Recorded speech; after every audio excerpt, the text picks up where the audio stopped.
Monday Night Raw, of course, coming to the Ford Center a week from tonight. Live show broadcast around the globe. First time in like almost 20 years. Enzo, we're so excited. Are you coming to Evansville? Absolutely. You can bet your bottom dollar, okay? I got 0 dimes, but nonetheless, certified G, bona fide stud. Enzo Amore, you can't teach that. Come out and see me, and maybe you'll learn something.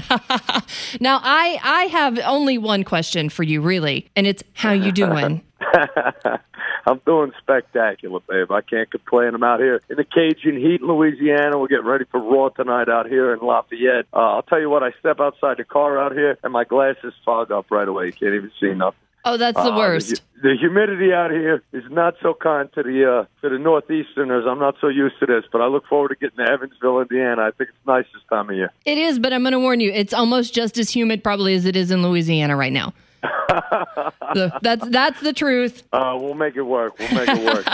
I asked my listeners on Facebook earlier what they wanted to know from you. So I've got some questions, if that's cool. Bring them on. All right. So Chris Cook wants to know how growing up in New Jersey shaped you into the WWE superstar that you are today.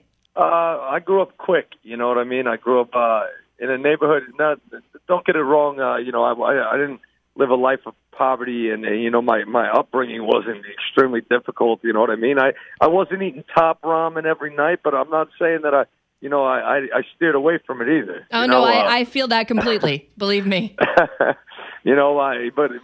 grew up down the street from a pizzeria. I had a slice of pizza every day, breakfast, lunch, and dinner, 8 on. Nothing's changed. But growing up where I grew up was just, if you had a problem with somebody growing up as a kid, we settled it like old school fashion ways. Right. And it was, there was no cell phones back then, you know what I mean? You call your mom collect, you'd say where you were. I'd call my mom collect, I'd be like, train station. And hang up, yep, and you wait for mom to come get you. Yeah, because if she accepted the call, she'd be mad at me because it cost her money, no cell phones.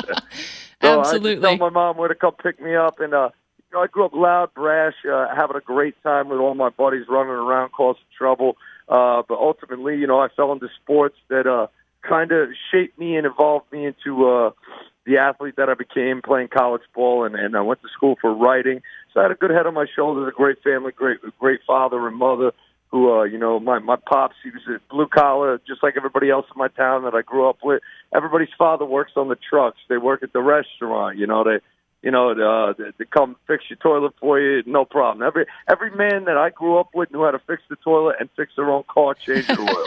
You know what I mean? I know how to do those things.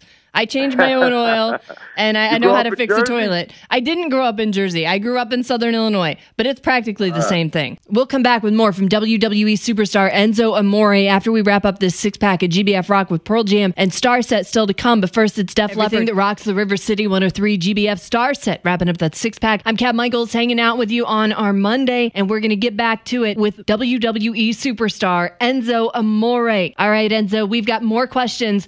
Michael Schumacher wants to know what the requirements are for G certification. Listen, you can't literally be certified as a G. It's just, it's a process is what happens. And eventually, I think you look in yourself in the mirror and you just go, yeah, I'm a G. Yeah.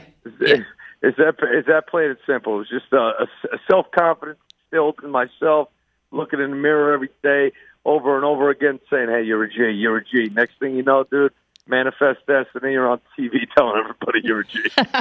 And real quick, Melissa Tynes says she wants to know if you've always been wild and charismatic, or did you grow into that? When I was growing up as a kid, I had a personal aide that followed me around all through elementary school, bounced around a couple elementary schools, couple middle schools, found my feet in high school. I had a wonderful personal aide, Mrs. Doctor. Yes, her last name was Doctor. And, she used to watch over me, make sure that I wasn't too charismatic. There you go. But, I just, as a child, every classroom to me was an audience. And I lived to make people laugh and make them smile. So I wasn't so much concentrated on what the teacher was saying, which, some of those students actually were. So it might have curveballed their education process. So we had to keep, my entertainment under wraps. Had to keep you in check a little bit. And one last question. Our friend Jerry Valeri wants to know, what can you teach? What can I teach? Well, I can teach you how to spell the word soft very, very well. It's actually It's spelled absolutely incorrectly, but it was spelled good enough to get on the front of a Snickers bar. So if you happen to walk into a 7-Eleven and see a Snickers bar that says soft, hashtag soft, tweet it to me. How you doing? I'll retweet it. But, I can teach you how to spell. That's about it. That's about it. Fair enough. Fair enough. All right. Enzo Amore, thank you so much for coming on with us today. We hope to, we look forward to seeing you Monday night, a week from tonight, live in the Ford Center in downtown Evansville, the first time broadcast around the world in almost 2 decades. Tickets are on sale now at the Ford Center box office and online at Ticketmaster.com. Enzo, thank you so much. Any parting words for the Evansville audience? No, I got nothing for you outside of the fact that if you don't come to Raw, consider yourself SAWFE. Yeah.